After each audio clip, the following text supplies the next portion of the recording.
இப்போ John Dewey அவருடைய time பார்த்தீங்க அப்படின்னா 1859 இருந்து 1952, ஆல்மோஸ்ட் வந்து நம்ம பார்த்தீங்கன்னா ஒரு 90 இயர்ஸ் வந்து அவருடைய லைஃப் டைம் இருக்கு.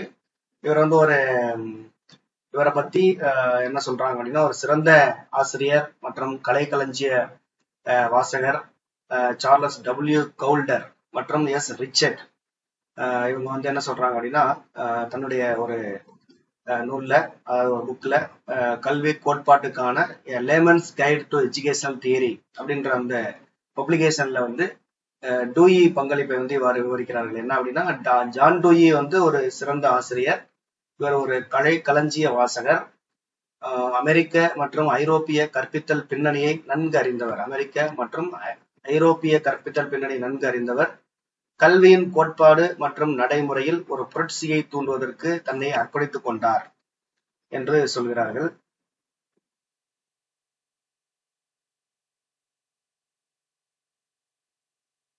இவருடைய ஃப்ரீ லைஃப் ஸ்கெட்ச் பாத்தீங்க அப்படின்னா, புகழ்பெற்ற அமெரிக்க தத்துவவாதி. இவர் ஒரு புகழ்பெற்ற அமெரிக்க தத்துவவாதி, மேலும் கல்வியாளர். இவர் 1859 அக்டோபர் அப்போ வந்து பெர்லிங்டன்ல வந்து என்ன பண்றாரு அப்படின்னா பிறக்கிறார். 1874 வெர்மாண்ட் பல்கலைக்கழகத்துல இவர் வந்து பட்டம் பெறுகிறார். பள்ளி ஆசிரியராக இவர் தனது வாழ்க்கையை தொடங்குகிறார். வகுப்பறையில் வந்து இவர் கற்பித்த உண்மையான அனுபவத்தை பெறுகிறார். பள்ளி ஆசிரியராக பணியை தொடங்கி அந்த பள்ளியில வந்து இவர் கற்பித்தல் பணியை செய்கிற பொழுது அதனுடைய உண்மையான அனுபவத்தை பெற்றவர். எனவே இவரது தத்துவம் அப்படின்றது வெறுமனே ஊகத்தின் அடிப்படையானது அல்ல, மாறாக உண்மையான அனுபவங்களை அடிப்படையாக கொண்டது. ஏன்னா இவர் வந்து பள்ளி ஆசிரியராக வேலை பார்த்து அதன் மூலமாக தான் அந்த தத்துவத்தை வந்து அவர் உருவாக்குகிறார். அடுத்ததாக பள்ளி ஆசிரியர் வேலையை விட்டுவிட்டு டூயி வந்து ஜான்ஸ் ஹாப்கின்ஸ் பல்கலைக்கழகத்துல சேர்ந்து தத்துவத்துல பிலாசபில டாக்டர் பட்டம் வாங்குறார், முனைவர் பட்டம் பெறுகிறார். பின்னர் மின்னசோட்டா, மெக்சிகன், சிகாகோ பல்கலைக்கழகங்களில் தத்துவ பேராசிரியராக பணியாற்றுகிறார். மின்னசோட்டா, மெக்சிகன், சிகாகோ பல்கலைக்கழகங்கள்ல 1952 இறப்பதற்கு முன்னாடி நியூயார்க்கோட கொலம்பியா பல்கலைக்கழகத்துல கல்வி மற்றும் தத்துவ பேராசிரியராக இவர் பணியாற்றி இருக்கிறார். 1896 ஆண்டுல சிகாகோவுல தான் என்ன பண்றாருன்னா, டூயி வந்து சிறந்த பல்கலைக்கழக ஆய்வக பள்ளியை நிறுவுகிறார். டூயி வந்து ஒரு ஆய்வக பள்ளியை உருவாக்கி இருக்காரு. எங்க அப்படின்னு பாத்தீங்கன்னா சிகாகோவுல. இது எந்த வருஷம் பாத்தீங்கன்னா 1896. It's experimental school. பிரபஞ்சத்தின் கல்வியாளர்களுக்கு தெரியாத உண்மைகள் மற்றும் விதிகள் பற்றிய அறிவை பெறுவதற்காக இந்த பள்ளி அவருக்கு ஒரு அறிவியல் ஆய்வகமாக உதவியது. இங்குதான் அவர் பள்ளி சூழ்நிலைகளின் நடைமுறை அனுபவம் அப்படின்னா நம்ம அந்த பிராக்மெண்டிசம் அப்படின்னு சொல்லுவோம். அந்த பிராக்மெண்டிசத்தை அனுபவத்துக்கு பிறகு தனது கோட்பாடுகளை சோதிக்கிறார், மாற்றியமைத்தார் மற்றும் தெளிவுபடுத்தினார். 1896 அவருடைய ஆய்வக பள்ளி துவக்கப்பட்டது. அடுத்ததாக ஜான் டூயினுடைய இம்பார்ட்டன்ட் பப்ளிகேஷன்ஸ் பார்த்தீங்கன்னா, my pedagogic creed, psychology and philosophic method, the school and society, அடுத்து how we think, democracy and education, ஒரு டெமோக்ரஸி அண்ட் எஜுகேஷன் என்ற ஒரு நூல். அடுத்ததாக கிரியேட்டிவ் இன்டெலிஜென்ஸ்,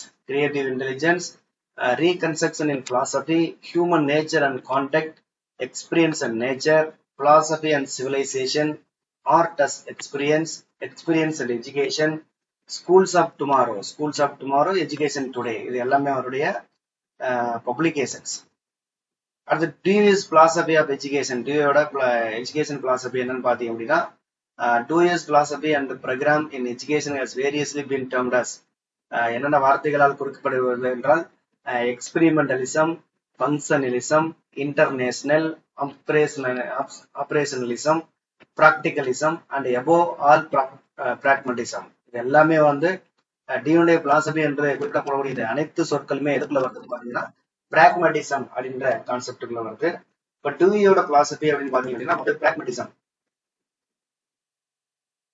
பிராக்மெண்டிசம் வந்து டியூயோடைய முக்கியமான ஒரு கான்செப்ட், அதாவது பிலாசபி.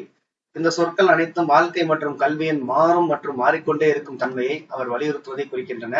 1896 ஆண்டு சிகாகோவில் நிறுவப்பட்ட பல்கலைக்கழக ஆய்வு பள்ளியில் அவர் செய்த சோதனைகளிலிருந்து டூயின் வாழ்க்கை மற்றும் கல்வி நடைமுறைகள் பற்றிய தத்துவம் வளர்ந்தது. நம்ம ஏற்கனவே பார்த்தோம் 1896 சிகாகோவில் ஆய்வக பள்ளியை நிறுவி அதுல சோதனை செய்தார் என்று. அடுத்தது principal features of Dewey's educational philosophy. அவருடைய எஜுகேஷன் பிலாசபியினுடைய சிறப்பியல்புகள் அப்படின்னு பாத்தீங்க அப்படின்னா, எஜுகேஷன் இஸ் அடாப்டேஷன். எஜுகேஷன் வந்து அவர் அடாப்டேஷன், அப்புறம் growth வளர்ச்சி மற்றும் construction and reconstruction of experience and life it self. Experience and life it self. Education is adaptation, growth and construction and reconstruction of the experience and life itself.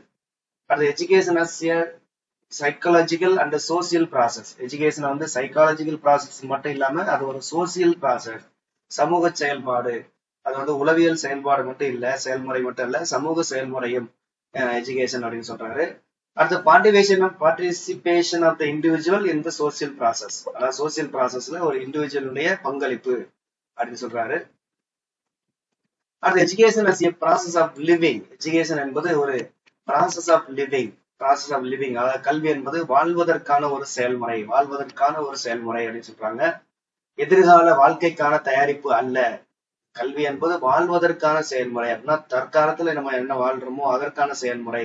எதிர்கால வாழ்க்கைக்காக அதை போய் தயாரிச்சுட்டு இப்போதைக்கு இது பண்ணாம இருக்கக்கூடாது அப்படின்றத ஒரு கான்செப்ட். அடுத்ததாக கல்வியை என்ன சொல்றாங்கன்னா, அனுபவங்களின் தொடர்ச்சியான மறு கட்டுமானமாக கருத வேண்டும். அனுபவங்களின் எக்ஸ்பீரியன்ஸ், கண்டினியூஸ் எக்ஸ்பீரியன்ஸோட ரீகன்ஸ்ட்ரக்ஷன் ஆஃப் த கண்டினியூஸ் எக்ஸ்பீரியன்ஸா சொல்லணும் அப்படின்னு சொல்றாரு.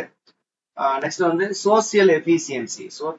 சோசியல் எஃபிசியன்சி வந்து எய்ம் ஆஃப் எஜுகேஷன். அதாவது கல்வியினுடைய நோக்கம் வந்து சோசியல் எஃபிசியன்சியாக இருக்க வேண்டும். டூயின் கூற்றுப்படி கல்வி என்பது தனி மனிதனிடம் உள்ள அனைத்து திறன்களையும் வளர்ப்பதை நோக்கமாக கொண்டுள்ளது. இது அவன் தனது சூழலை கட்டுப்படுத்தவும் தனது சாத்தியங்களை பூர்த்தி செய்யவும் உதவும் அப்படின்னு சொல்றாரு. உடலியல் வாழ்க்கைக்கு ஊட்டச்சத்து எப்படி இன்றியமையாததோ அதே போல வந்து ஊட்டச்சத்து மற்றும் இனப்பெருக்கம் தேவையோ அதே போல சமூகத்திற்கு கல்வி தேவை அப்படின்னு சொல்றாரு. ஒரு சமூகத்திற்கு கண்டிப்பாக கல்வி தேவை. அடுத்ததாக education in the art of living together. Education என்பது இந்த ஆர்ட் ஆஃப் லிவிங் டுகெதர்னு ஒன்றிணைந்து நம்ம வாழ்றது. அதாவது சமூக திறமை என்பது பொது செயல்களில் சுதந்திரமாக ஈடுபடுவதற்கான ஆற்றலை வளர்ப்பதை குறிக்கிறது. அந்த school as a social institution அப்படின்னு சொல்றாரு. ஸ்கூலை வந்து ஒரு சமூக அமைப்பு, அதாவது சோசியல் இன்ஸ்டிடியூஷன் அப்படின்னு சொல்றாரு. அவரோட புக்ல வந்து மை பெடகாகிக் க்ரீட் அப்படின்ற புக்ல வந்து Dewey states, I believe that the school is primarily a social institution. And John Dewey வந்து தன்னுடைய மை பெடகாகிக் க்ரீட் அப்படின்ற அந்த புத்தகத்துல என்ன சொல்றாரு அப்படின்னா, ஸ்கூலை வந்து ஒரு சோசியல் இன்ஸ்டிடியூஷன் அப்படின்னு சொல்றாரு. அடுத்து Dewey outlines the following 3 functions of the school. Dewey வந்து பள்ளியினுடைய 3 ஃபங்க்ஷன்ஸை வந்து பின்வருமாறு சொல்றாரு. என்ன அப்படின்னு பாத்தீங்கன்னா, to provide simplified social environment. இது வந்து பள்ளி வந்து என்ன பண்ணணும் அப்படின்னா, ஒரு சோசியல் என்விரான்மெண்ட், சிம்பிளிஃபைடு சோசியல் என்விரான்மெண்ட்டை தர வேண்டும். அதுக்கப்புறம் டிசைரபிள் என்விரான்மெண்டாக அது தர வேண்டும். அடுத்து பேலன்ஸ்டு என்விரான்மெண்ட், அதாவது social environment, desirable environment, balanced environment அப்படின்னு சொல்லிட்டு இது எல்லாத்தையும் வந்து அந்த ஸ்கூலினுடைய அந்த ஃபங்க்ஷனாக இருக்க வேண்டும் அப்படின்னு சொல்றாரு. அடுத்ததாக method of teaching. Method of teaching பாத்தீங்க அப்படின்னா, Professor DE has expounded the problem method of teaching. This problem solving method or problem method of teaching in his books entitled How We Think and Interest and Effort in Education. How We Think and Interest and Effort in Education. இந்த புக்ல அவரோட புக்ல வந்து இந்த தலைப்புல How We Think and Interest and Effort in Educationல என்ன சொல்றாரு அப்படின்னா, ப்ராப்ளம் மெத்தட் ஆஃப் டீச்சிங் அதை அட்வைஸ் பண்ணியிருக்காங்க.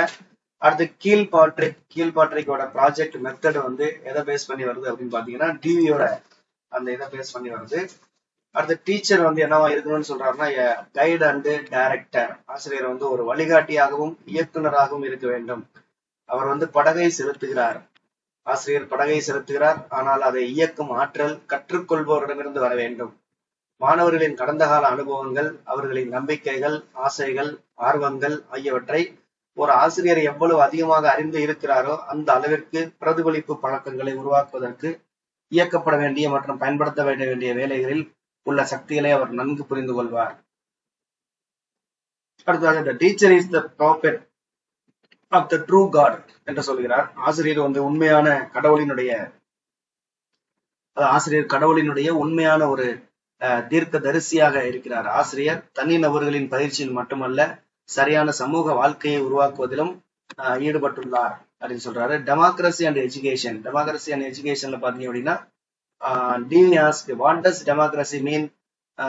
Save that the individual is to have a share in determining the condition and aims of his own work. Democracy means emancipation of the mind of an individual to do its own work. Then contribution of Dewey to educational thought and practice. Educational thought மற்றும் பிராக்டிஸ்ல அவருடைய contribution பாத்தீங்க அப்படின்னா, அதாவது கல்வி சிந்தனை மற்றும் அந்த இதுல பாத்தீங்க அப்படின்னா, பேராசிரியர் உலிச் அப்படின்றவர் வந்து கல்வி சிந்தனையின் வரலாறு என்ற நூல்ல டூயியோட பங்களிப்பை விவரிக்கிறார். அதாவது மனித வாழ்க்கையின் தரத்தையும் நோக்கத்தையும் உள்ளார்ந்த மற்றும் சமூகவியல் கண்ணோட்டத்தில் விளக்க முயற்சிக்கும் நவீன தத்துவவாதிகளில் டூயி மிகவும் புத்திசாலித்தனமானவர். ஒருவருக்கொருவர் தொடர்பு கொள்ளவும் தங்களை பாதுகாத்துக் கொள்ளவும் விரும்பும் மனிதர்களின் சமூகத்திற்குள் மனித மனத்தின் செயல்பாட்டை புரிந்து கொள்வதற்கான மிகவும் பயனுள்ள வழிகளில் ஒன்றை அவரது பணி வழங்குகிறது. மேலும் டூயின் பணி ஒரு சோதனை மற்றும் விஞ்ஞான அணுகுமுறையை, அதாவது சோதனை மீன்ஸ் பிராக்டிக்கல் அல்லது எக்ஸ்பெரிமெண்டல் அண்ட் சயின்டிபிக் அப்ரோச்சை வந்து அது சொல்லுது அப்படின்றது. அடுத்த மனிதர்கள் தங்கள் தப்பு எண்ணங்களை பற்றி கொள்வதற்கு பதிலாக தங்கள் பகுத்தறிவு மற்றும் தைரியத்தை நம்பினால் தப்பெண்ணங்களை விட்டுவிட்டு தைரியம் மற்றும் பகுத்தறிவு இவற்றை வந்து நம்பினால் சாதிக்க முடியும் என்பதை இது காட்டுகிறது. அது மனிதனை தேவையில்லாமல் பயிற்றுவிக்காமல் சகிப்புத்தன்மையையும் மரியாதையும் போதிக்கிறது. சுருங்க சொன்னால் அது தவறான சித்தாந்தங்களை திருத்துவதாகவும் செயலூக்கமான ஆண்மையுள்ள நல்லொழுக்கத்தை நோக்கிய வழிகாட்டியாகவும் இருக்கிறது. அதாவது தப்பெண்ணங்கள் இவைகள் வந்து நமக்கு வந்து மனிதனை வந்து பயிற்றுவிக்காமல் சகிப்புத்தன்மை மரியாதையும் போதிக்கிறது. சுருங்க சொன்னால் தவறான சித்தாந்தங்களை திருத்துவதாகவும் செயலூக்கமான ஆன்மீக நல்லொழுக்கத்தை நோக்கிய வழிகாட்டியும் இருக்கிறது. நெக்ஸ்ட் பாத்தீங்க அப்படின்னா, okay, the quest for the 3 goals scientific method. ஒன்னு வந்து சயின்டிபிக் மெத்தோட அந்த 3 கோல்ஸ் பாத்தீங்கன்னா, ஒன்னு ஹியூமனிஸ்டிக் எத்திக்ஸ், அடுத்து democratic theory represent the great contribution of Dewey to educational theory. Scientific methods, humanistic ethics and democracy theory. The quest for the 3 goals 3 முக்கிய கொள்கைகள் வந்து scientific method, humanistic ethics, அடுத்ததாக democratic theory. Represent the great contribution of Dewey to educational theory. அதாவது டியூயோட educational தியரியில இருக்கக்கூடிய 3 முக்கியமான கோல்கள் அப்படின்னு பாத்தீங்கன்னா scientific method, humanistic ethics, democratic theory. At the observes Professor V.P. Verma, Dewey's concept பாத்தீங்கன்னா problem solving led to the development of project method. அதாவது வெர்மா வந்து என்ன சொல்றாரு அப்படின்னா, டூயோட அந்த ப்ராப்ளம் சால்விங் மெத்தட் வந்து நமக்கு வந்து எதை வந்து டெவலப் பண்ணுது அப்படின்னு பாத்தீங்க அப்படின்னா, ப்ராஜெக்ட் மெத்தனுடைய வளர்ச்சியாக உள்ளது அப்படின்னு சொல்றாங்க. இப்போ ஜான் டூயியை பொறுத்த வரைக்கும் ஜான் டூயியோட அந்த இது வந்து என்ன அப்படின்னா பிராக்மட்டிசம் ஃபாலோ பண்றாரு. அப்புறம் வந்து லேர்னிங் பை டூயிங், அப்புறம் வந்து அந்த ப்ராஜெக்ட் மெத்தட், இதெல்லாம் வந்து ஜான் டூயினுடைய முக்கியமான டேர்ம்ஸ். அடுத்ததாக வந்து எல்லாமே அந்த பேஸ் பண்ணி தான் இருக்கும் அதோடைய கருத்துக்கள். அப்புறம் டெமோக்ரஸி அண்ட் எஜுகேஷன் அப்படின்றது அவருடைய பப்ளிஷனுடைய பெயர்.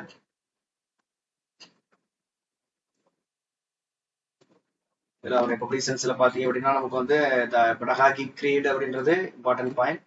அடுத்தது ஸ்கூல் அண்ட் சொசைட்டி, அடுத்ததாக வந்து டெமோக்ரஸி அண்ட் எஜுகேஷன், இது எல்லாமே அவருடைய முக்கியமான பப்ளிஷன்ஸ். அடுத்த 1896 சிகாகோவில் தன்னுடைய ஆய்வக பள்ளி எக்ஸ்பெரிமெண்டல் ஸ்கூலை வந்து நிறுவுகிறார். இதை வந்து பாத்துக்கோங்க. நெக்ஸ்ட் வந்து இவர் ஒரு அமெரிக்க தத்துவவாதி.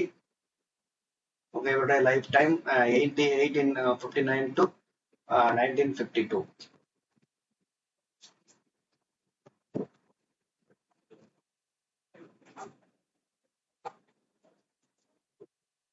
பிரெஞ்சு தத்துவஞானி அகஸ்ட் காம்டே வந்து 1837 ஒரு விரிவுரை அதுல சொல்றாரு. என்ன சொல்றாரு அப்படின்னா, சமூகவியல் அதாவது சோசியாலஜி என்ற வார்த்தையை முதன்முறையாக பயன்படுத்தியவர் யாருன்னா இந்த அகஸ்ட் காம்டே.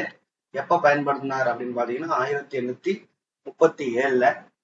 அவர் என்ன சொன்னார், சோசியாலஜி என்ற வார்த்தையை பயன்படுத்திட்டு அதை வந்து ஒரு தனி பாடமாக அங்கீகரித்து அனைத்து அறிவியல்களுக்கும் அதுதான் முதலிடமாக இருக்க வேண்டும். அறிவியலுக்கு முதலிடத்துல சோசியாலஜி இருக்கணும் அப்படின்னு சொன்னாரு. இந்த கருத்துகளின் காரணமாக அந்த காம்டே வந்து என்ன சொல்றோம் அப்படின்னா ஃபாதர் ஆஃப் த சோசியாலஜி, அதாவது சோசியாலஜியினுடைய தந்தை என்று அவரை அழைக்கப்படுகிறார். மேலும் சமூகம், அதன் உணர்வு நிலை, அதன் முகமைகளின் பங்கு போன்றவற்றை பற்றிய அறிவியல் ஆய்வை அவர் முதன்முறையாக ஆதரித்தார். அல்லது முதன்முறையாக அவர் ஆதரித்தார்னு சொல்லலாம். சமூகத்தினுடைய உணர்வு நிலை, அடைய முகமைகளின் பங்கு போன்றவற்றை பற்றிய அறிவியல் ஆய்வை முதன்முறையாக அவர் தான் வந்து என்ன பண்றாருன்னா ஆதரிக்கிறார். அடுத்ததாக சோசியலைசேஷன் அப்படின்னா சமூகம் மயமாக்குதல் அப்படின்னு பேரு. சமூக மயமாக்குதல் அப்படின்னா தனித்தனி மனிதர்களாக இருப்பவர்களை சமூகத்தோட ஒன்றிணைத்தல், அதுதான் சமூக மயமாக்கல் அப்படின்னு சொல்றோம். அதாவது தனி மனிதனை சமூக மயமாக்கும் ஒரு செயல்முறை, இதுக்கு பேரு சமூக மயமாக்கல் அப்படின்னு பேரு. இதன் மூலம் சமூகம் என்ன செய்யுதுன்னா ஒரு தனி மனிதனை தன்னுடைய சமூகத்துக்குள் இழுத்துக் கொள்கிறது. அதாவது அதனுடைய சமூகத்தினுடைய லட்சியங்கள், நம்பிக்கைகள், பழக்க வழக்கங்கள், மரபுகள், நியதிகள், சமூக விதிகள் என்பவற்றின் தேவைகளுக்கு ஏற்ப ஒரு தனி மனிதனை வந்து என்ன பண்ணுது அப்படின்னா வளர்ச்சி அடைய செய்கிறது. ஆனால் பிரச்சனை என்னன்னு பாத்தீங்க அப்படின்னா சமூகமயமாக்கல் செயல்முறை தொடங்கும் போது அது வந்து தனிப்பட்ட நபரோட தேவைகள், ஆர்வங்கள், மனப்பான்மைகள் மற்றும் நடத்தை ஆகியவற்றை வந்து எதிர்கொள்கிறது. ஏனென்றால் சமூகத்துல அப்படின்னு சொல்லிட்டு ஒரு சில கட்டுப்பாடுகள், விதிமுறைகள் இருக்கும். அதை வந்து அந்த தனி மனிதன் ஃபாலோ பண்ணி அவனுக்குன்னு இருக்கக்கூடிய சில விஷயங்களை விட்டுட்டு அந்த சமூகத்து செயல்பாட்டுக்குள்ள அவன் வர வேண்டியிருக்கும். இதெல்லாம் வந்து அந்த சமூகமயமாக்கல் அப்படின்றது எதிர்கொள்ளக்கூடிய பிரச்சனைகளாக சொல்றோம். அடுத்ததாக ஜே.எஸ். ராஸ் அப்படின்றவர் வந்து சமூகமயமாக்கல் அப்படின்றத பத்தி என்ன சொல்றாரு அப்படின்னா, இது வந்து நாம் ஒரு அமைப்பில் உள்ள உணர்வு மற்றும் ஒன்றாக செயல்படுவதற்கான திறன் மற்றும் விருப்பத்தினுடைய வளர்ச்சி அப்படின்னு சொல்றாரு. ஒரு அமைப்புக்குள்ள இருக்கக்கூடிய உணர்வு, ஒன்றாக செயல்படுவதற்கான திறன் மற்றும் விருப்பத்தின் வளர்ச்சி அப்படின்னு சொல்றாரு சமூகமயமாக்கலை. அடுத்து பகார்டஸ் அப்படின்றவர் என்ன சொல்றாரு அப்படின்னு பாத்தீங்கன்னா, சமூகமயமாக்கல் என்பது மனித நலனுக்காக ஒருவர் சார்ந்து நடந்து கொள்ள கற்றுக்கொள்ளும் செயல்முறை, அப்படின்னு சொல்றாங்க. அவ்வாறு செய்வதன் மூலம் அவர்கள் அனுபவங்கள், சமூகத்தினுடைய சுய கட்டுப்பாடு, சமூக பொறுப்பு மற்றும் சமநிலையான ஆளுமைகள் ஆகியவற்றை கற்றுக்கொள்கிறார்கள். சமூகமயமாக்கல் மூலம் இதெல்லாம் வந்து அவங்க கத்துக்கிறாங்க அப்படின்னு சொல்றாங்க. அடுத்து சமூகமயமாக்கலினுடைய கேரக்டரிஸ்டிக்ஸ் பாத்தீங்க அப்படின்னா, இது வந்து ஒரு it is a conscious process. இது வந்து ஒரு நினைவு செயல்முறை, நனவு செயல்முறைன்னு சொல்லலாம். கான்சியஸ்ல இருக்கக்கூடிய ப்ராசஸ் சொல்லலாம். இது ஒரு ஸ்லோ ப்ராசஸ். மேலும் இது ஒரு ஹேபிட் ஃபார்மேஷனை உருவாக்குகிறது. அதனால it takes too much time to complete. சமூகமயமாக்கலுக்கு அதிக நேரம் எடுத்துக்கொள்ளும். அடுத்ததாக it develops feeling in children when they are grown. By this process an individual becomes a real part of the society. இந்த ப்ராசஸ் மூலமாக ஒரு இண்டிவிஜுவல் வந்து சொசைட்டியுடைய ஒரு முக்கியமான ஒரு உறுப்பினராக மாறுகிறார். அடுத்த socialisation is necessary in order to live in the society. இது முக்கியமானது என்ன பாத்தீங்கன்னா, சமூகமயமாக்கல் என்பது கண்டிப்பாக தேவை. ஒரு மனிதன் வந்து ஒரு சொசைட்டில வாழணும் அப்படின்னா கண்டிப்பாக சமூகமயமாக்கல் தேவை அப்படின்னு சொல்றாங்க. அடுத்ததாக வந்து இந்த சமூகமயமாக்கலுக்கான ஏஜென்சிஸ், எந்த முகமைகள் அப்படின்னு பாத்தீங்க அப்படின்னா, உங்க குடும்பம், சுற்றுப்புறம், பள்ளிகள், விளையாட்டு மைதானம், அப்புறம் உறவினர்கள், சமூக உரசல்கள் மற்றும் கட்சிகள், அப்புறம் மதங்கள், ஜாதி, குலம், சமூகம், சகக்குழு, நண்பர்கள், வயது தோழர்கள், இது எல்லாமே வந்து அந்த சமூகமயமாக்கலின் ஏதாவது ஒரு குரூப்புக்குள்ள கொண்டு போறதுக்கான ஒரு அமைப்பை ஏற்படுத்தக்கூடிய, ஒரு சாத்தியத்தை ஏற்படுத்தக்கூடிய விஷயங்கள். அடுத்ததாக சமூகமயமாக்கலில் ஆசிரியருடைய பங்கு அப்படின்னு பாத்தீங்கன்னா, ஆசிரியர் வந்து குழந்தைகளினுடைய ஆர்வங்கள், மனப்பான்மை மற்றும் சிறப்பு தேவைகள் பற்றிய தகவல்களை சேகரித்து பின்னர் அவர் குழந்தையின் தேவைகள், ஆர்வம் மற்றும் திறன்களுடன் சமூக தேவைகள், விதிமுறைகள் மற்றும் லட்சியங்களுக்கு இடமளிக்க வேண்டும். இவ்வாறு செய்வதன் மூலம் குழந்தையுடன் சமூகமயமாக்கலை உருவாக்கலாம். மேலும் நாட்டினுடைய கலாச்சார பாரம்பரியம் மற்றும் தற்போதைய கலாச்சாரம் மற்றும் துணை கலாச்சாரங்களை குழந்தைக்கு அறிமுகப்படுத்துதல், இதன் மூலமாக சமூகத்துக்குள் அந்த குழந்தை உள்ள செல்வதற்கான வாய்ப்பு இருக்கிறது. அடுத்த சமூகத்தினுடைய பல்வேறு அடுக்குகளை சேர்ந்த குழந்தைகளுக்கு தொடர்பு கொள்வதற்கான அதிகபட்ச வாய்ப்பை அவர் வழங்குகிறார். விளையாட்டுகள் மற்றும் இணை பாடத்திட்ட, அதாவது கோகரிக்குலர் ஆக்டிவிட்டிஸ் சொல்லுவோம், அதாவது ஸ்போர்ட்ஸ் அண்ட் கோகரிக்குலர் ஆக்டிவிட்டிஸ் மூலமாக சமூக கொள்கைகள் மற்றும் நெறிமுறைகளை கற்பிக்கலாம். அடுத்ததாக ஆரோக்கியமான போட்டிகள் நடத்துவதன் மூலமாக நல்ல ஒரு பயனுள்ள சமூக மயமாக்கலுக்கு வழிவகுக்கும் அப்படின்னு சொல்றாங்க. அடுத்ததா நம்ம பார்க்க போற டாபிக் என்னன்னு பாத்தீங்கன்னா சோசியல் மொபிலிட்டி. சோசியல் மொபிலிட்டினா சமூக லெவல்ல வந்து நம்ம மொபிலிட்டி ஆகுறது, அதாவது இடம்பெயர்தல் அப்படின்னு சொல்லலாம். அல்லது சமூக இடம்பெயர்தல், ஒரு லெவலில் இருந்து இன்னொரு லெவலுக்கு போறது. இதுல சோசியல் மொபிலிட்டினா என்ன சொல்றாங்க பாத்தீங்கன்னா, social mobility refers to movement of individuals. ஒரு இண்டிவிஜுவல்ஸ் மூவ்மெண்ட் ஆகலாம், அல்லது ஒரு ஃபேமிலியே அந்த வந்து மூவ்மெண்ட் ஆகலாம், அல்லது ஒரு குரூப் வந்து மூவ்மெண்ட் ஆகலாம். எங்க இருந்தோம்னா அக்ராஸ் டிஃபரெண்ட் லெவல்ஸ் இன் ஏ சோசியல் ஹையரார்கி.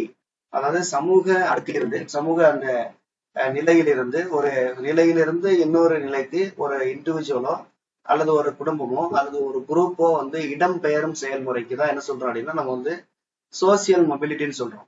இந்த சோசியல் மொபிலிட்டி எப்படி இருக்கலாம்னா, ஒரு சோசியல் கிளாஸ், ஒரு சமூக வகுப்புக்கு உள்ளேயோ அல்லது ஒரு வகுப்புக்கும் இன்னொரு வகுப்புக்கும் இடையிலையோ வந்து இருக்கலாம் அப்படின்னு சொல்றாங்க. இதுல வந்து 2 விதமான மொபிலிட்டி இருக்கு. ஒண்ணு வெர்டிக்கல் மொபிலிட்டி, இன்னொன்று வந்து ஹரிசாண்டல் மொபிலிட்டி.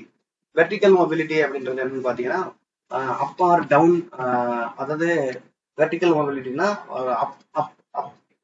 அப் மீன்ஸ் மேல போறது, அல்லது வந்து சோசியல் ஹையரார்கில கீழே வர்றது. இப்போ உதாரணமாக worker becoming manager or vice versa. அதாவது ஒரு ஒர்க்கரா இருக்கிறவர் வந்து ப்ரொமோஷன் மூலமாக ஒரு மேனேஜர் ஆகிறது. இது வந்து அப் சைடு போறது. அதுவே ஒரு மேனேஜர் வந்து ப்ரமோட் ஆகி மீண்டும் ஒர்க்கரா வந்தார் அப்படின்னா அது வந்து நம்ம வந்து டவுன் சைடு வர்றது அப்படின்னு சொல்லலாம்.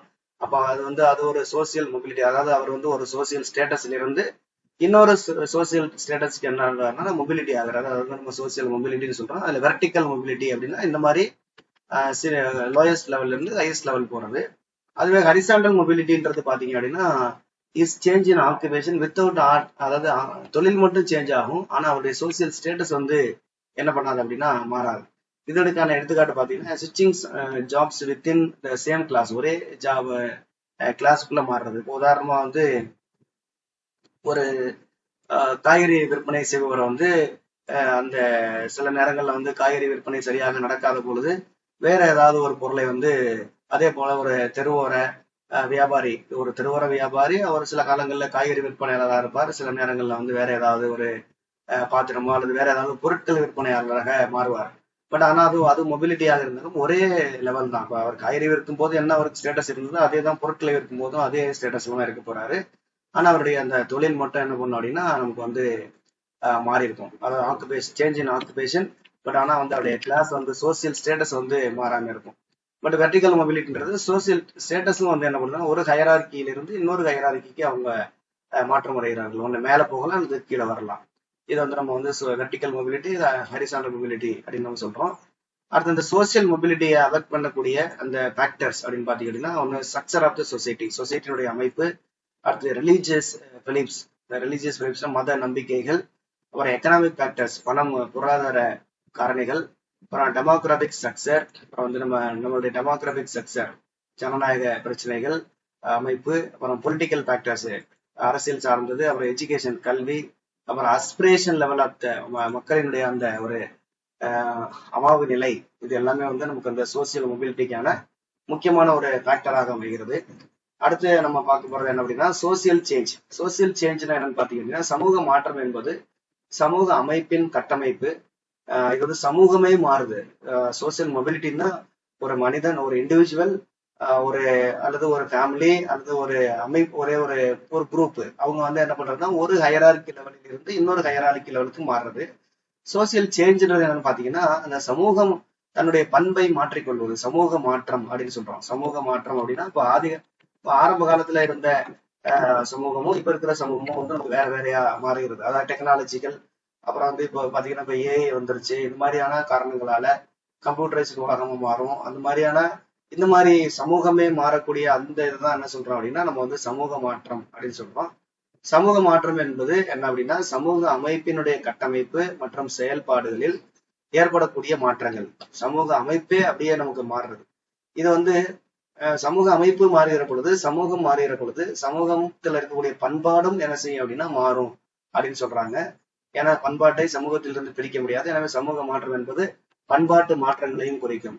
அடுத்து சமூக மாற்றத்தின் மாறி வரும் செயல்பாடுகள் வந்து சமூகத்தின் வடிவத்தையும் கட்டமைப்பையும் மிக கடுமையாக என்ன பண்ணுது அப்படின்னா நமக்கு மாற்றி அமைக்கும். ஏன்னா ஆரம்பகால சமுதாயங்கள் நமக்கு வேற மாதிரி இருந்திருக்கும். போக போக வந்து நம்மளுடைய சமுதாய மாற்றம் வந்து மாறிக்கொண்டேதான் போயிருது. அதற்கு தகுந்த மாதிரி நாமும் என்ன பண்ணணும் அப்படின்னா நம்ம மாறிக்கிட்டே போயிட்டு இருப்போம். அடுத்த important factors responsible for social change. Social சேஞ்சுக்கான காரணிகள் அப்படின்னு பாத்தீங்கன்னா human beings come across a number of newer and newer problems every day. அதாவது மனிதன் வந்து ஒவ்வொரு நாளும் புது புது பிரச்சனைகளை சந்திக்கிறான். அடுத்த style of living also changes. மேலும் வந்து நம்முடைய லிவிங் ஸ்டைல் வந்து மாறிக்கொண்டே இருக்கிறது. அந்த டெக்னாலஜி மற்றும் இன்கம் வந்து நமக்கு மாறுகிறதுனால, உதாரணமா நம்ம ஆரம்ப காலத்துல வந்து நம்ம வந்து எல்லார்ட்டையும் சைக்கிள் இருக்கிறதே பெரிய விஷயமா இருக்கும். பட் இன்னைக்கு பாத்தீங்கன்னா எல்லாத்தையும் பைக் அண்ட் கார் இந்த மாதிரி வந்து டெவலப் ஆயிருச்சு. அப்போ ஆரம்ப காலத்துல எல்லாரும் நடந்து போனோம், அப்புறம் சைக்கிள்ல போனோம், அடுத்து பைக்ல போறோம், அடுத்து வந்து கார்ல. இது மாதிரி வந்து அந்த சமூக மாற்றம் ஒவ்வொரு லெவல் போகும்போதும் சமூகத்தினுடைய அந்த அந்தஸ்து எல்லாமே வந்து எல்லாமே நமக்கு ஸ்டைல் எல்லாமே வந்து மாறிடும். இதுதான் நம்ம வந்து சமூக மாற்றம் அப்படின்னு சொல்றோம்.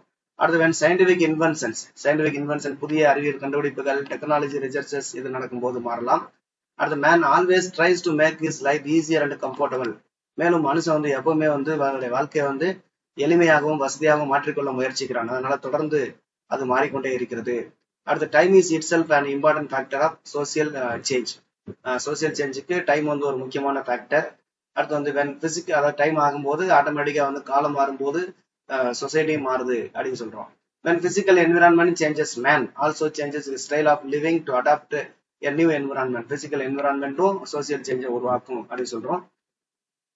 அடுத்த relationship of education and social change. Social சேஞ்சுக்கும் எஜுகேஷனுக்கு உள்ள ரிலேஷன் என்ன அப்படின்னு பாத்தீங்க. Relationship of education and social change. அனைத்து வகையான முன்னேற்றத்திற்கும் வளர்ச்சிக்கும் சமூக மாற்றங்கள் அவசியம். ஆனால் இந்த மாற்றங்கள் நமது உலகளாவிய மற்றும் உள்ளூர் மதிப்புகள் மற்றும் லட்சியங்களை பல நேரங்களில் மோசமாக பாதிக்கின்றன. இரண்டிலுமே கல்வியின் பங்கு முக்கியத்துவம் பெறுகிறது. மேலும் சமூக மாற்றத்தை எதிர்க்கும் காரணிகளை கல்வியால் மட்டுமே நம்ம வந்து கட்டுப்படுத்தவோ அல்லது மாற்றியமைக்கவோ முடியும். ஏன்னா சமூக மாற்றத்தை அவங்க வந்து பழமைவாதிகள் எப்போதுமே எதிர்த்து செய்வார்கள். அவர்களுக்கு கல்வி புகட்டுவதன் மூலமாக நம்ம வந்து அதை கட்டுப்படுத்தலாம் அல்லது மாற்றியமைக்கலாம் அப்படின்னு சொல்லுவாங்க. அடுத்த சமூக மாற்றங்கள் உடல் ரீதியாகவும் கருத்தியல் ரீதியாகவும் கல்வியின் நோக்கத்தையும் நம்பகத்தன்மையையும் விரிவுபடுத்துகின்றன. சமூக மாற்றங்களால் மக்கள் பல புதிய கருத்துகளையும் பொருள்களையும் அறிந்து கொள்கிறார்கள். அடுத்து நம்ம பார்க்க போறது சோசியல் ஸ்ட்ராட்டிபிகேஷன். இது வந்து சமூக அடுக்கமைவு. சமூக அடுக்கமைவு என்பது சமூகத்துல இருக்கக்கூடிய அனைவரும் ஒரே மாதிரி இல்லாம பல காரணிகளால் தனித்தனியாக பிரிக்கப்பட்டு வகைப்படுத்தப்பட்டு வைக்கப்பட்டிருக்கக்கூடிய அந்த முறையை தான் என்ன சொல்றோம் அப்படின்னா சமூக அடுக்கமைவுன்னு சொல்றோம். இந்த சமூக அடுக்கமைவின் காரணமாக வந்து ஒரு சமத்துவமின்மை என்பது ஏற்படும். ஏனென்றால் நம்ம வந்து செல்வம், அதாவது வருமானம், கல்வி, தொழில் மற்றும் சமூக அந்தஸ்து போன்ற பல காரணிகளை வைத்து, மேலும் ஜாதி இது போன்ற காரணிகளை வைத்து சமூகத்துல தனி நபர்களின் பட்டியலை நாம வந்து ஏற்பாடு செய்யறோம். அததான் என்ன சொல்றோம் அப்படின்னா சமூக அடுக்கமைவு அப்படின்னு சொல்றோம். இந்த அமைப்பு வந்து வளங்கள் மற்றும் வாய்ப்புகளுக்கான இந்த சமூக அடுக்கமைப்பு என்ன பண்ணுது அப்படின்னா வளங்கள் மற்றும் வாய்ப்புகளுக்கான சமமற்ற அணுகலுக்கு வழிவகுக்கிறது. அதாவது ஒவ்வொருவருக்கும் இப்போ வந்து அதிக பணம் வைத்திருப்பவர் அவர் நினைத்ததை வாங்க முடியும், செய்ய முடியும். ஆனா வந்து பணம் இல்லாதவரால அதை வந்து என்ன பண்ண முடியாது அப்படின்னா நமக்கு வந்து அதை அனுபவிக்க முடியாது. அப்ப வந்து என்ன சொல்றோம், இந்த அமைப்பு என்ன செய்யுதுன்னா வளங்கள் மற்றும் வாய்ப்புகளுக்கான சமமற்ற அணுகலை உருவாக்குகிறது இந்த சமூக அடுக்கமைவு என்பது. இதன் விளைவாக சமூக சமத்துவமின்மை ஏற்படுகிறது அப்படின்னு சொல்றாங்க. அடுத்து வந்து இந்த சமூக அடுக்கமைவுல என்னென்ன மாதிரியான இருக்கு பாத்தீங்கன்னா ஒன்னு ஸ்ட்ரக்சர்டு ஹையரார்கி, அடுத்ததாக அஸ்கிரைப்டு வெர்சஸ் அச்சீவ்டு ஸ்டேட்டஸ், இன்னொன்னு பர்சிஸ்டன்ஸ் ஓவர் டைம்.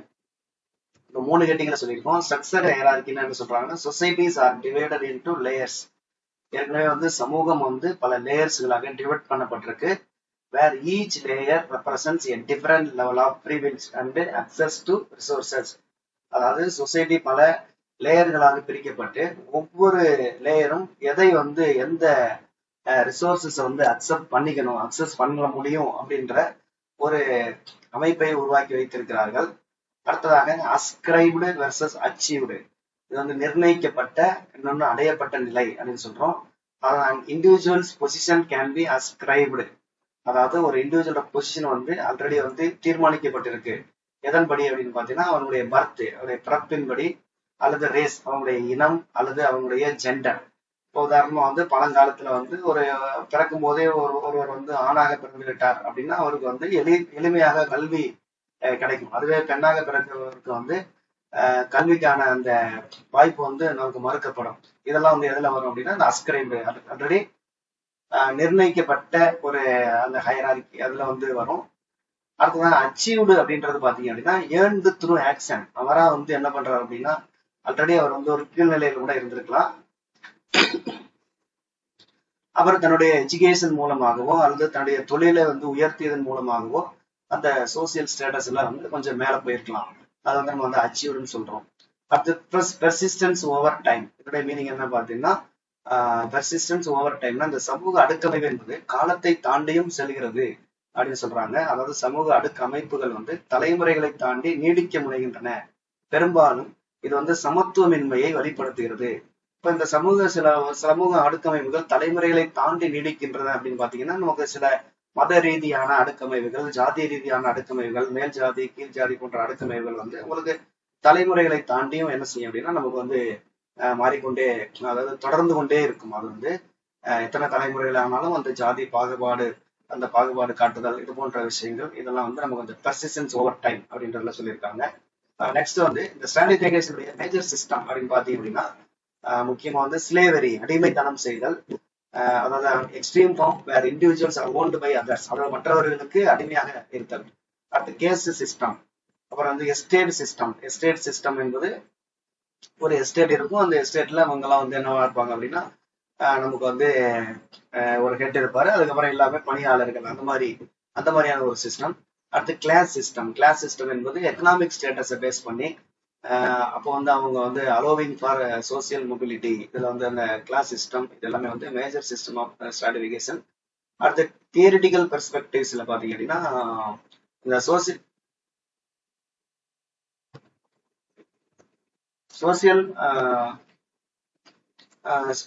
ஸ்ட்ராட்டிஃபிகேஷனை வந்து ஃபங்க்ஷனலிஸ்ட் டேவிஸ் அண்ட் மூர், இவங்க வந்து டேவிஸ் அண்ட் மூர் வந்து என்ன சொல்றாங்க சோசியல் ஸ்ட்ராட்டிஃபிகேஷனை பத்தி அப்படின்னு பாத்தீங்க அப்படின்னா உயர்ந்து கண்டிப்பா வந்து ஒரு அடுக்கமைவுன்றது தேவை அப்படின்னு சொல்றாங்க. ஏன் அடுக்கமைவு தேவை அப்படின்னா மிகவும் தகுதி வாய்ந்த நபர்கள் மிக முக்கியமான பாத்திரங்களை நிரப்புவதை உறுதி செய்ய, அதாவது முக்கியமான, அதாவது மிகவும் தகுதி வாய்ந்த நபர்களை நம்ம வந்து ஒரு தனி தன்மையோட வச்சு அவங்களுக்கு சில முக்கியமான பாத்திரங்களை நிரப்புவதை உறுதி செய்வதற்கு அந்த அடுக்கமைவு அவசியம் அப்படின்னு சொல்றாரு. அடுத்து கான்ஃபிளிக்ட் பெர்ஸ்பெக்டிவ். இது வந்து யார் சொல்றா அப்படின்னா கார்ல் மார்க்ஸ் வந்து சொல்லக்கூடியது. இது வந்து என்ன சொல்றாருன்னா ஆளும் வர்க்கத்தினால் தொழிலாளர் வர்க்கம் சுரண்டப்படுவதிலிருந்து படிநிலைப்படுத்துதல் எழுகிறது, இது வர்க்க மோதலுக்கு இட்டு செல்கிறது அப்படின்னு சொல்றாரு. அதாவது கார்ல் மார்க்ஸோட அந்த கருத்து என்னன்னு பாத்தீங்க அப்படின்னா ஆளும் வர்க்கம் தொழிலாளர் வர்க்கத்தை சுரண்டுகிறது. இதுல இருந்துதான் இந்த ஸ்ட்ராட்டிஃபிகேஷன்றது நடக்குது. இது வந்து வர்க்க மோதலை உருவாக்குகிறது. அதாவது வர்க்க மோதல்னா ஆளும் வர்க்கம் தொழிலாளர் வர்க்கம் என்ற ரெண்டு வெவ்வேறு வர்க்கங்களை வந்து அதை உருவாக்குகிறது அப்படின்னு சொல்றாரு. இது வந்து கார்ல் மார்க்ஸ் சொல்லக்கூடிய கருத்து. அடுத்து வந்து வெபேரியன்ல வந்து மேக்ஸ் வெபரோட கருத்து என்னன்னு பாத்தீங்கன்னா சமூக அடுக்கமைவு வந்து வர்க்கம், அதாவது அந்தஸ்து, கட்சி ஆகியவற்றை உள்ளடக்கிய பல பரிமாணங்களை கொண்டது அப்படின்னு சொல்றாரு. சமூக அடுக்கமைப்புக்கு பல பரிமாணங்கள் இருக்கு. ஒண்ணு வர்க்கம், அந்தஸ்து, அதாவது சமூக கௌரவம், இன்னொன்னு அரசியல் அதிகாரம், கட்சி ஆகியவை எல்லாமே வந்து இதை உள்ளடக்கி இருக்குன்னு சொல்றோம். அடுத்து ஃபேக்டர்ஸ் இன்ஃப்ளூயன்சிங் ஸ்ட்ராட்டிஃபிகேஷன் பாத்தீங்கன்னா ஸ்ட்ராட்டிஃபிகேஷன்ல வந்து அதை வந்து இன்ஃப்ளூயன்ஸ் பண்ணக்கூடிய காரணிகள் ஒன்று வந்து economic capital, social capital, cultural capital, power and authority. Economic கேபிட்டல்னா அவர் வந்து ஒரு நல்ல வெல்த் அண்ட் இன்கம் லெவல்ல இருக்கலாம். அல்லது சோசியல் கேபிட்டல் அப்படின்னா நெட்வொர்க் அண்ட் கனெக்ஷன்ஸ், அவருக்கு வந்து நல்ல வந்து சமூகத்துல வந்து ஒரு நல்ல நெட்வொர்க் மற்றும் கனெக்ஷன்ஸ் இருக்கலாம். அடுத்து கல்ச்சுரல் கேபிட்டல் அப்படில பாத்தீங்கன்னா எஜுகேஷன், நல்ல education, skills and cultural knowledge அது வந்து இருக்கலாம். பவர் அண்ட் அத்தாரிட்டியில பாத்தீங்கன்னா இவர் வந்து அபிலிட்டி டு இன்ஃப்ளூயன்ஸ் அதர்ஸ், இப்போ வந்து ஒரு பெரிய அரசியல் தலைவராக அந்த மாதிரியான ஒரு ஃபேக்டர்ல வந்து அவங்க இருக்கலாம்.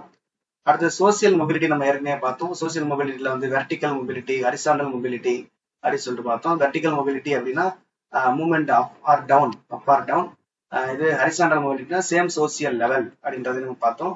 இதுல வந்து இன்டர் ஜென்ரேஷன் மொபிலிட்டி அப்படின்னு ஒண்ணு இருக்கு. இன்டர் ஜென்ரேஷன் இன்னொன்னு இன்ட்ரா ஜென்ரேஷன். இன்டர் ஜென்ரேஷன்னா ஒரு ஜென்ரேஷனுக்கும் இன்னொரு ஜென்ரேஷனுக்கு இடையில ஏற்படக்கூடிய மொபிலிட்டி, அதாவது changes in social status between generation. Intra generation அப்படின்னா அந்த ஒரு பர்டிகுலர் ஜென்ரேஷனுக்குள்ளேயே ஒருத்தரே அவரோட லைஃப் டைமுக்குள்ளே மாறுறது, அது நம்ம இன்ட்ரா ஜென்ரேஷன் மொபிலிட்டின்னு சொல்றோம். நெக்ஸ்ட் சோசியல் ஜஸ்டிஸ், அதாவது சமூக நீதி. சமூக நீதி அப்படின்ற சொற்றொடர் அண்மை காலத்துல பரவலாக பயன்படுத்தப்படுகிறது. ஆனால் பல நூற்றாண்டுகளுக்கு முன்பிருந்து இது புழக்கத்தில் இருந்துள்ளது. எப்ப அப்படின்னு பாத்தீங்கன்னா, இந்த முக்கியமா இந்த டேர்ம் ஹேண்டில் பண்ணிக்கங்க. 19ஆவது நூற்றாண்டுல ஐரோப்பாவில் தோன்றிய ஒரு தொழில் புரட்சி மற்றும் உள்நாட்டு கிளர்ச்சி காரணமாக மக்கள், தொழிலாளர்களின் அவல நிலை, உழைப்பு சுரண்டப்படுதல், நியாயமற்ற அரசு அமைப்புகளின் செயல்பாடுகள் போன்றவற்றை எதிர்த்து போராட துவங்கிய போது சமூக நீதி என்ற கருத்து வலுப்பெற தொடங்கியது. எப்பொழுது சமூக நீதி என்ற கருத்து வலுப்பெற தொடங்கியது என்றால் 19ஆம் நூற்றாண்டுல ஐரோப்பாவில் தோன்ற தொழில் புரட்சி காரணமாக, தொழில் புரட்சி மற்றும் உள்நாட்டு கலவரம், அந்த டைம்ல தான் இந்த சமூக நீதி என்ற கருத்து மிக முக்கியமாக வலுப்பெற தொடங்குகிறது. சமூகத்தில் உள்ள அனைத்து பிரிவு மக்களும் சமுதாய வளங்கள், சமூகத்தில் கிடைத்தரும் வாய்ப்புகள், அதாவது வசதிகள் மற்றும் சலுகைகள் ஆகியவற்றை சம அளவில் பயன்படுத்திக் கொள்ளும் விதமாக நியாயமாக பகிர்ந்தளிக்கப்படுவதற்கு தான் என்ன பேர் சொல்றோம் அப்படின்னா, நம்ம சமூக நீதி, அதாவது அனைத்து வளங்கள், அனைத்து வாய்ப்புகள், அனைத்து சலுகைகள், இது எல்லாமே அனைவருக்கும் சமமாக போய் சேர வேண்டும். இதுதான் சமூக நீதி அப்படின்றது. அடுத்த முதல்ல சமூக நீதி என்பது செல்வம் மற்றும் சொத்து தொடர்பான அப்படின்ற அந்த அவைகளை நியாயமாக பகிர்ந்தளிப்பதை வலியுறுத்தியது. ஆனால் தற்போது இப்ப சமூக நீதி என்பது கல்வி, அனைவருக்கும் சமமான கல்வி, அதே போன்ற சம வேலை வாய்ப்பு, சுற்றுச்சூழல், இனம், ஜாதி, மதம், பாலினம், இது எல்லாத்தையும் இன்னைக்கு சமூக நீதி என்பது வலியுறுத்துகிறது. அடுத்து கல்வியில் சமூக நீதியை நிலைநிறுத்துவதற்கு, கல்வியில் சமூக நீதி என்பது அனைத்து மாணவர்களும் கல்வி பெறுவதில் சம வாய்ப்புகள் பெற்று முன்னேற வேண்டும், சமமாக நடத்தப்படுவதை உறுதி செய்ய வேண்டும், வகுப்புகள் பலதரப்பட்ட மாணவர்களை உள்ளடக்கியதாக இருக்க வேண்டும். சுருங்க கூறி, சமூக பண்பாட்டு மற்றும் பொருளாதார சமத்துவமின்மை போன்றவற்றின் தாக்கத்தால் எந்த ஒரு மாணவரும் பாதிப்புக்கு உள்ளாகாத வகையில் தரமான கல்வியை பெற்றிடுவதற்கான வாய்ப்புகள், வசதிகள், சலுகைகள் ஆகியவற்றை நியாயமான முறையில் பகிர்ந்து அளித்தலே இன்றைக்கு நமக்கு கல்வியில் சமூக நீதியை நிலைநிறுத்துதல் எனப்படும். கல்வியில் சமத்துவமின்மைக்கான 2 அடிப்படை காரணங்கள் அப்படின்னு பாத்தீங்க அப்படின்னா, சமூக குழுக்களை வேறுபடுத்தி பிரித்தறிதல், சமூக குழுக்களை வேறுபடுத்தி தனித்தனியா வச்சிருக்கிறது, அப்புறம் சில சமூக குழுக்களை ஓரம் கட்டுதல். இதன் காரணமாக கல்வியில சமத்துவமின்மை இருக்கு. அடுத்து கல்வியில சமத்துவமின்மையை களைவதற்கான வாய்ப்புகள் அப்படின்னு பாத்தீங்க அப்படின்னா, எல்லோருக்கும் தரமான இலவச கட்டாய பள்ளி கல்வியை அளிக்கலாம். அடுத்து புறக்கணிக்கப்பட்ட பிற்பட்ட வகுப்பினருக்கும் கல்வியின் இலவச கல்வியை வழங்குதல், உயர்கல்வியிலும் தொழில் படிப்புகளிலும் போதிய இடஒதுக்கீட்டை அளித்தல், நாடு முழுவதும் தரமான பொது பள்ளிகளை தோற்றுவித்தல் மற்றும் பொது கல்வி திட்டத்தை நடைமுறைப்படுத்துதல். அடுத்து ஏழை மாணவர்களுக்கு இலவச சீருடை, பாடநூல்கள் மற்றும் எழுதுபொருட்கள் வழங்குதல், ஆதி திராவிட பிற்படுத்தப்பட்ட பழங்குடிய மாணவர்களுக்கு அந்த தங்கும் விடுதிகள், ஹாஸ்டல்ஸ் செய்து தருதல், கிராமப்புறங்களில் அதிக பள்ளிகளை திறத்தல், பெண் கல்விக்கு ஊக்குவித்தல், திறன்மிகு ஏழை மாணவர்களுக்கு அரசு நிதியுதவி வழங்குதல், கல்வி உதவித்தொகை வழங்குதல், அனைத்து தனியார் பள்ளிகளிலும் 25% இடங்களை பள்ளி சுற்றுவட்டார பகுதியில் வசிக்கும் தகுதியுள்ள ஏழை மாணவர்களுக்கு இலவசமாக பயில ஒதுக்கிடுதலை கட்டாயமாக்குதல் போன்ற நடவடிக்கைகளை மேற்கொள்வது மூலமாக கல்வியில் சமூக நீதியை நிலைநாட்டுவதற்கான வழிமுறையாகும். இந்த அனைத்து தனியார் பள்ளி 25% இடங்கள் நமக்கு RTI சட்டத்தின் அடிப்படையில் வழங்கப்படுகிறது. இதே போல இங்க சொல்லப்பட்ட அனைத்து கிட்டத்தட்ட நமக்கு ஹாஸ்டல்ஸ்ல இருந்து இலவச சீருடை, பாடநூல்கள், அப்புறம் உயர்கல்வியில போதிய இடஒதுக்கீடு அளித்தல், இது எல்லாமே தற்பொழுது அரசாங்கத்தால் நம் அனைவருக்கும் வழங்கப்பட்டு வருகிறது. இருப்பினும் ஒரு சில சமத்துவமின்மை ஏற்படுவதற்கான வாய்ப்புகள் இருக்கும். ஏறத்தாழ கிட்டத்தட்ட நமக்கு அந்த சமத்துவமின்மையானது கிட்டத்தட்ட கல்வியில் களையப்பட்டு கொண்டிருக்கிறது. நெக்ஸ்ட் நம்ம பார்க்க போறது என்னன்னா, அந்த காம்டே அப்புறம் கார்ல் மார்க்ஸ் இவங்களை பற்றி தனித்தனியா அவங்களுடைய டீட்டெயில் பார்க்க போறோம். இப்போ அகஸ்டஸ் காம்டே நம்ம ஏற்கனவே பார்த்தோம். இவர் சோசியாலஜியினுடைய ஃபாதர் ஆஃப் சோசியாலஜி. இவர் தான் சோசியாலஜின்ற டேர்மை இன்ட்ரடியூஸ் பண்ணார் அப்படின்னு சொன்னோம். அதுக்கப்புறம் introduced the term sociology and founded positivism. அதாவது சோசியாலஜின்ற டேர்மை இன்ட்ரடியூஸ் பண்றாரு, மேலும் பாசிட்டிவிசம்ன்றத ஃபவுண்ட் பண்றாரு. அடுத்து the idea that society can be studied using, சொசைட்டியை சயின்டிபிக் மெத்தட்ல படிக்கணும் அப்படின்ற ஒரு ஐடியாவை கொடுக்கிறார். அடுத்து developed the law of 3 stages, 3 stages ஒன்று அதாவது என்ன அப்படின்னு பாத்தீங்கன்னா தியாலஜிக்கல், அடுத்து மெட்டாபிசிக்கல், பாசிட்டிவ். அகஸ்டஸ் கோம்டேயோட தியாலஜிக்கல் அதாவது சூப்பர் நேச்சுரல் எக்ஸ்பிளனேஷன், மெட்டாபிசிக்கல் இது வந்து அப்டிராக்ட் பிரின்சிபிள்ஸ், பாசிட்டிவ் இது scientific understanding stages, 3 stages proposing societal development progresses through. அதாவது அகஸ்டஸ் கோம்டே வந்து 3 ஸ்டேஜஸ் சொல்லியிருக்காரு. எதுக்கு அப்படின்னா சொசைட்டல் டெவலப்மெண்ட். சொசைட்டல் டெவலப்மெண்ட் அப்படின்னா சமூக வளர்ச்சிக்கு 3 ஸ்டேஜஸ் சொல்லியிருக்காரு. ஒன்னு அப்படின்னா இறையியல், அதாவது தியாலஜிக்கல், மெட்டாபிசிக்கல், பாசிட்டிவ் ஸ்டேஜஸ். இதுல வந்து அடுத்து advocated for sociology as a scientific discipline. இதை வந்து மேலும் சோசியாலஜியை வந்து ஒரு வந்து scientific discipline to understand and improve society. இதை வந்து ஒரு சயின்டிபிக் டிசிப்ளினா வந்து என்ன பண்றாரு அப்படின்னா வந்து அட்வொகேட் பண்றாரு. சயின்டிபிக் டிசிப்ளின்னா இப்போ உதாரணமா நமக்கு வந்து சோசியாலஜின்ற ஒரு படிப்பு இருக்குது. அது பாத்தீங்க அப்படின்னா எம்எஸ் இதுலயும் இருக்கும். அதாவது சயின்டிபிக் ஸ்டடியாக அதை வந்து மாத்தி வைக்கணும். எப்படி நம்ம வந்து பிஎஸ்சி பிசிக்ஸ் கெமிஸ்ட்ரி அந்த மாதிரி சோசியாலஜியும் வந்து ஒரு சயின்டிபிக் டிசிப்ளின்ல கொண்டு வரணும் அப்படின்னு வந்து அவரு சொல்லியிருக்காரு. அடுத்து வந்து Karl Marx 1818 to 1883. Karl Marx வந்து கான்ஃபிளிக்ட் தியரியினுடைய ஒரு முன்னோடி. இவர் வந்து முதலாளித்துவ வர்க்கத்துக்கும் பாட்டாளி வர்க்கத்துக்கும் இடையிலான வர்க்க போராட்டங்களை இவர் வந்து என்ன பண்றாரு அப்படின்னா முதன்மை சமூக இயக்கிகளாக வலியுறுத்துகிறார். Primary social drives. அதாவது முதலாளி வர்க்கத்திற்கு எதிரானவர் இவர் வந்து, தொழிலாளர் வர்க்கத்துக்கு ஆதரவானவர் வந்து நமக்கு Karl Marx. Developed the framework of historical materialism where economic structures shape ideology, politics and culture.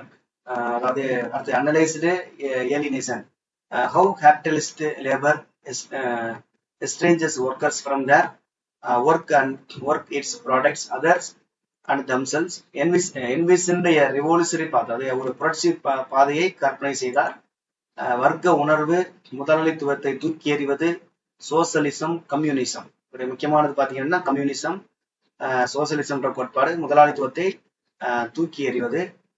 அடுத்ததாக எமில் டர்க்கைம் வந்து 1858 1917 கட்டமைப்பு செயல்பாட்டு வாதத்தினுடைய முக்கிய மேம்பாட்டாளர். அதாவது ஸ்ட்ரக்சரல் ஃபங்க்ஷனலிசம் அதனுடைய முக்கியமான ஒரு கீ டெவலப்பர் இவரு. ஃபங்க்ஷனலிசம் சமூகத்தை ஒரு சிக்கலான அமைப்பாக இவர் கருதுகிறார். காம்ப்ளெக்ஸ் சிஸ்டம் அப்படின்னு சொல்றாரு சமூகத்தை. இதனுடைய பகுதிகள் வந்து ஸ்திரத்தன்மையை பராமரிக்க ஒன்றாக வேலை செய்கின்றன அப்படின்னு சொல்றாரு. அதனுடைய பகுதிகள் வந்து ஸ்திரத்தன்மையை வந்து பராமரிக்க ஒன்றாக வேலை செய்கின்றன. அது சமூகவியலை ஒரு மரியாதைக்குறை கல்வித்துறையாக நிறுவியது. அப்புறம் ஸ்தாபக துறைகள் மற்றும் முறையான சமூக ஆராய்ச்சி ஆகியவற்றை உருவாக்குதல். இதெல்லாம் வந்து நெக்ஸ்ட் வந்து சமூக உண்மைகள் என்ற கருத்தாக்கத்தை அறிமுகப்படுத்தினார். அடுத்த விதிமுறைகள், நிறுவனங்கள் மற்றும் தனி நபர்களுக்கு வெளியே ஆனால் கட்டுப்பாடுகளை ஏற்படுத்திய மதிப்புகள் மற்றும் சமூகவியலில் அனுபவவாதத்தை எம்பிரிசிசம் அதை வந்து வலியுறுத்துகிறார். சமூகத்தை ஒன்றிணைக்கக்கூடிய பகிரப்பட்ட நம்பிக்கைகள் மற்றும் தார்மீக அணுகுமுறைகளை குறிக்கும் கூட்டு நனைவு. அதாவது இந்த collective consciousness it is important point. இந்த கலெக்டிவ் கான்சியஸ்ன்ற வேர்டை வந்து அந்த வார்த்தையை உருவாக்குனவர் யார் அப்படின்னு பாத்தீங்க அப்படின்னா நமக்கு எமில் டர்க்கைம். இவர் வந்து கலெக்டிவ் கான்சியஸ். இவர் வந்து சமூகவியல்ல எம்பிரிசிசம் அதை வந்து வலியுறுத்துகிறார். Okay what's up. நெக்ஸ்ட் வந்து மேக்ஸ் வெபர் 1864 1920. இவர் பாத்தீங்க அப்படின்னா இன்டர்பிரட்டிவ் சோசியாலஜி அதை வந்து வலியுறுத்துகிறார். அதாவது தனிநபர்களின் நோக்கங்கள் மற்றும் அர்த்தங்களை ஆராய்வதன் மூலம் சமூக நடவடிக்கைகளை புரிந்து கொள்வது. அடுத்து எக்ஸ்பேண்ட் இவர் என்ன பண்றாருன்னா அந்த கான்ஃபிளிக்ட் தியரி என்பது நம்ம கார்ல் மார்க்ஸோட அந்த தியரி அதை வந்து எக்ஸ்பேண்ட் பண்றாரு. Expanded conflict theory to include 3 dimensions of stratification. இதுல வந்து 3 ஸ்ட்ராட்டிபிகேஷன் 3 டைமென்ஷன்ஸ் அதுல என்ன பண்றாரு அப்படின்னா இன்க்ளூட் பண்றாரு. ஒன்று வந்து கிளாஸ், ஸ்டேட்டஸ் அண்ட் பார்ட்டி. கிளாஸ்ன்றது economic status, social prestige, party political power. 3 இதை வந்து இன்க்ரீஸ் பண்றார். வர்க்கம், அந்தஸ்து மற்றும் கட்சி அரசியல் அதிகாரம் ஆகிய 3 பரிமாணங்களை உள்ளடக்கிய விரிவாக்கப்பட்ட மோதல் கோட்பாடு இவருடைய கோட்பாடு. அது எக்ஸ்பேண்டட் கான்ஃபிளிக்ட் தியரி. மோதல் என்பது பொருளாதாரத்திலிருந்து மட்டுமல்ல, மதிப்புகள், கௌரவம் மற்றும் அரசியல் செல்வாக்கு ஆகியவற்றிலிருந்தும் எழுகிறது அப்படின்னு சொல்றாரு. பொருளாதாரம் மட்டும் மோதலை உருவாக்கவில்லை, மற்றும் மதிப்புகள், ஸ்டேட்டஸ், அப்புறம் கௌரவம், அரசியல் செல்வாக்கு, இதுவும் மோதலை உருவாக்குகிறதுன்னு சொல்றாரு. அடுத்து பொருளாதார சமூகவியல், அரசியல் சமூகவியல், மதத்தின் சமூகவியல் போன்ற துறைகளில் செல்வாக்கு செலுத்துகிறார். அதாவது economic sociology, political sociology, sociology of religion, இந்த துறைகளோட இவர் தொடர்புடையவர். நவீனத்துவம், பகுத்தறிவு மற்றும் அதிகாரத்துவம் பற்றிய பகுப்பாய்வுகளுக்காக இவர் அறியப்படுகிறார். நவீனத்துவம், பகுத்தறிவு மற்றும் அதிகாரத்துவம் ஆகியவற்றின் பகுப்பாய்வுக்காக இவர் அறியப்படுகிறார். Next Herbert Spencer. Herbert Spencer coined and popularized the term. இவர் ஹெர்பர்ட் ஸ்பென்சர் சோசியல் ஸ்ட்ரக்சர், இது அண்டர்லைன் பண்ணிக்கங்க, சோசியல் ஸ்ட்ரக்சர். அதான் அந்த டேர்ம் பாப்புலரைஸ், அதாவது உருவாக்கி பிரபலப்படுத்தியவர். சோசியல் ஸ்ட்ரக்சர் என்ற வார்த்தையை உருவாக்கி பிரபலப்படுத்தியவர். First used sociology in the title of a book, அவருடைய ஸ்டடி ஆஃப் சோசியாலஜி 1873, 1873 அவர் எழுதிய அந்த ஸ்டடி ஆஃப் சோசியாலஜி என்ற புக்ல